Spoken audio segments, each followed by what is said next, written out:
Welcome back to Royal Family One, the space where we go deeper, think clearer, and refuse to let the negativity merchants twist the truth about the royals we admire.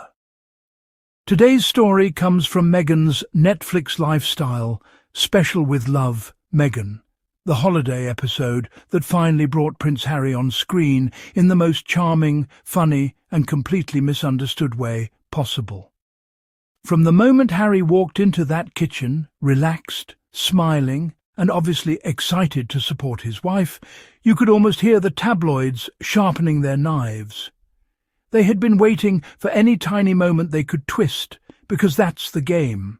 Take something sweet, playful, human, and make it sound like doom. But here, on this channel, we refuse to let cheap narratives overshadow the reality. Harry's appearance was fun, warm, natural. He wasn't performing. He wasn't stiff. He wasn't putting on a royal face. He was just a husband supporting his wife's project, finally stepping into the frame after 2 full seasons where fans kept asking, "Where is Harry? Will he show up?" His absence had nothing to do with hiding or drama. It was simply Meghan giving the spotlight to her own creative vision, and Harry respecting that. Partnership, boundaries, something healthy couples do. So when Meghan and chef Tom Colicchio served him dishes she knew he hated, and she openly said that, what happened next was just adorable honesty. Harry looked at the beetroot salad, one filled with all the things he cannot stand, and said with a dramatic, playful expression, "Oh, wow, that's like the anti-salad." It was clearly a joke, a light moment between a married couple who know each other well. Meghan even told viewers beforehand that the salad included things Harry has always disliked. Olives, fennel, pickled vegetables. She practically set him up for that reaction. And that's exactly why people loved the moment, except the tabloids. Instead of seeing the humour, they jumped straight into headlines claiming Harry insulted Meghan's cooking or embarrassed her on her own show.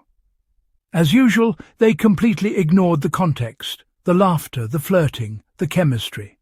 They isolated one line to spin it negatively because negativity sells. Here's what really happened.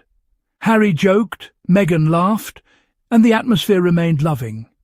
It was affectionate teasing, the kind of thing secure couples do all the time. If anything, it showed how comfortable he is around his wife and her world. No stiffness, no awkwardness, just love. Then came the gumbo. And this is where the tabloids got even louder, even though the moment was actually quite sentimental. Meghan made a gumbo inspired by the version Harry loves from her mother, Doria Ragland, a dish that has become part of their Christmas Eve tradition. That's a beautiful thing. Meghan has brought parts of her culture and upbringing into their family's holiday rituals, and Harry has fully embraced it. That alone is worth celebrating. When he tasted the gumbo, he said, "I'm not so sure it's as good as your mum's, but it's certainly close." Again, a loving compliment wrapped in humour. How many people in relationships have said something similar? "Nothing beats my mum's version. My grandma's recipe is legendary. Yours is getting close." This is real-life talk. Genuine, relatable, warm. But of course, the negativity industry spun it as disrespect. They tried to make it sound like Harry was belittling Meghan, when really he was praising her. If you watch the scene, Meghan is laughing, smiling, teasing him right back. There's no tension, no awkwardness, just 2 adults who adore each other, being totally themselves. And the moment ends with a kiss. A proper, affectionate kiss. Meghan literally thanks him for joining the episode, leans in, kisses him, and you can see how comfortable, united and happy they are. But guess what? Most of the media did not show that part because positivity doesn't trend. Happiness doesn't get clicks. Warmth doesn't fuel gossip shows. So they cut the truth out entirely. The whole holiday special is actually beautiful, full of crafting, gift ideas, holiday energy, friendship, laughter, and creativity.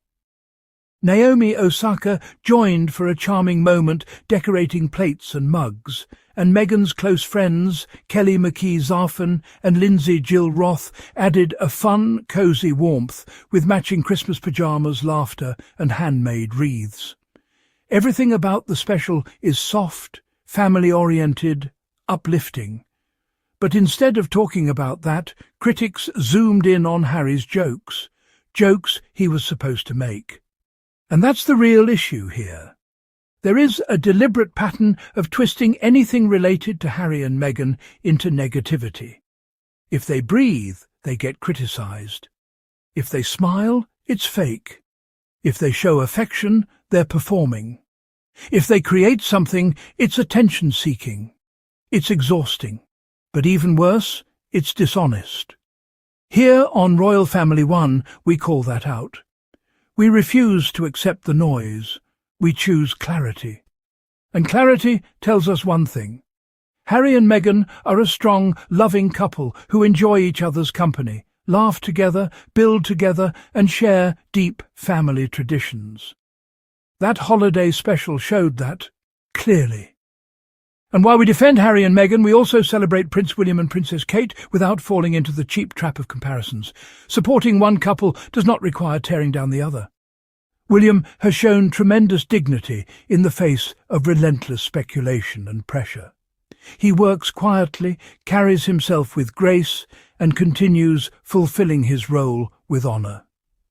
Kate remains warm, elegant, calm, and deeply committed to her family. And Harry?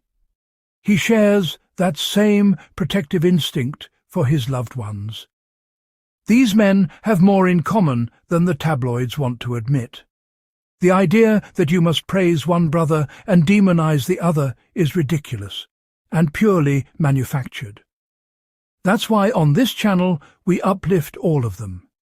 There is no William versus Harry here. There is no team division. There are only individuals doing their best in complicated circumstances, each facing different pressures, each deserving empathy over hostility. If anything, moments like this Netflix appearance remind us that royals are human, with preferences, jokes, family traditions, quirks, and complicated relationships with food, just like everyone else. Harry not liking beetroot or olives is not a scandal. It's human. And Meghan teasing him with a dish full of the things he hates is also human. The show captured them as people, not symbols. And critics hated that because relatability makes them harder to attack. But not here. We embrace the humanity. We celebrate the joy. We bring light to the moments that matter. And we refuse to let bitterness drown out laughter. So as we wrap up today's deep dive, thank you for being here, for choosing fairness over frenzy, truth over toxicity, and positivity over propaganda. If you enjoy this kind of thoughtful royal commentary, make sure you subscribe to Royal Family One. Turn on notifications and stay with us for more balanced, uplifting explorations of the royal world. And if you'd like to support the channel's growth, feel free to hit the Super Thanks button. Your support helps us keep this space positive, factual, and free from the noise that dominates so much royal coverage. Thank you for watching, thank you for being part of this community, and thank you for choosing kindness in a world that often forgets it. Stay tuned, stay curious, and until next time, keep celebrating the royals the right way.